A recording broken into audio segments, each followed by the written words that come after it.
It's another day and you can feel it coming. You're struggling. You're basically crying. You're trying to cope with your emotions. How is it gonna end? The time is ticking and you're grabbing another pack of chips without even thinking. Then you feel how sweat is dripping all over your face. No, that's not another episode of some horror series that you've binge-watched for almost 10 hours. It's a real-life horror called emotional eating.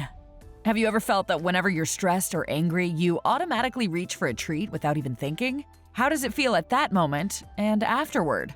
Yep, that's what we thought. Not that satisfying at all. So what is emotional eating? It's basically mindless eating when you're trying to replace your emotional void with food and create a false sense of fullness. You don't eat to support what your physical body needs, you feed your emotions. While you ignore your negative emotions, you develop an unhealthy eating pattern. The problem is, emotional hunger can never be fully satisfied with food. But what are the main causes of this issue and how to cope with it? The main cause of emotional eating is stress. Stress can bring increased levels of cortisol, the so-called stress hormone. High levels of cortisol can create cravings for salty and sweet foods. Sometimes stress leads to nail biting or teeth grinding, and often it leads to emotional eating, which is super tricky. It makes you feel good while you're eating, but afterwards, you feel guilty or even ashamed. Food just temporarily takes the focus off the anger, resentment, fear, or anxiety. Even boredom causes emotional eating. Have you ever felt so bored that you just ate the whole pack of chips just to give yourself something to do? Did it help you feel better and less bored? Just share your experience in the comments below. We're sure that you have some crazy things to tell. By the way, how to understand that your hunger is triggered by emotions and it's not physical hunger. With emotional hunger, you crave only certain foods that are often unhealthy. You often binge on food and don't feel a sensation of fullness.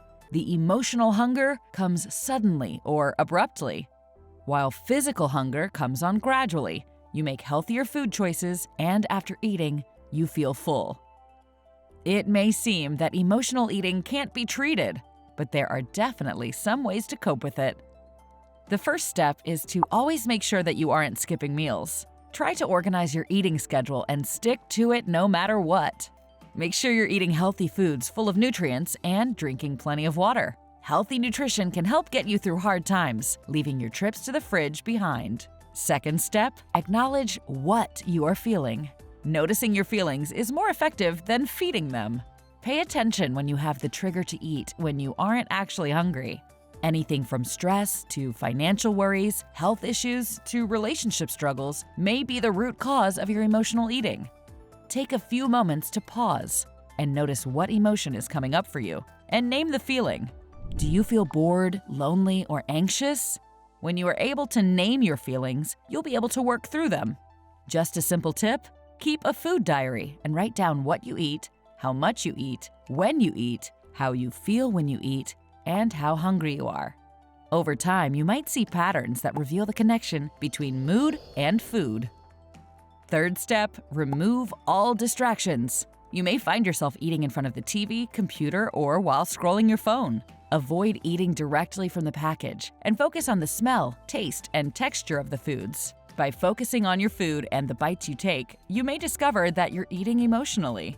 Consuming food too quickly while watching TV distracts you from hearing your body tell your brain that you are full.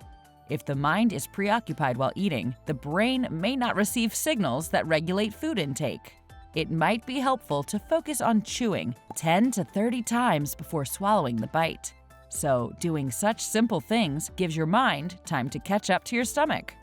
Another really important thing that causes emotional eating and the desperate desire for high-calorie foods: getting too little sleep. Of course, sleep needs may vary from person to person. Most adults need between 7 to 9 hours of sleep daily. So you know best how many hours you need for a proper rest. Try to establish a regular sleeping schedule. Avoid caffeine and electronics before bedtime. Also, reducing irregular or long naps during the day will also be a lifesaver. So guys, feeling guilty, shameful, or angry towards yourself can continue the emotional eating cycle. Remember, it takes time to shift your mindset from reaching for food to engaging in other forms of stress relief. Just don't be hard on yourself. Listen to your body and try to release your negative emotions. Did you like this video? Then don't forget to like, comment, and subscribe to Health Insider as we post new videos every week.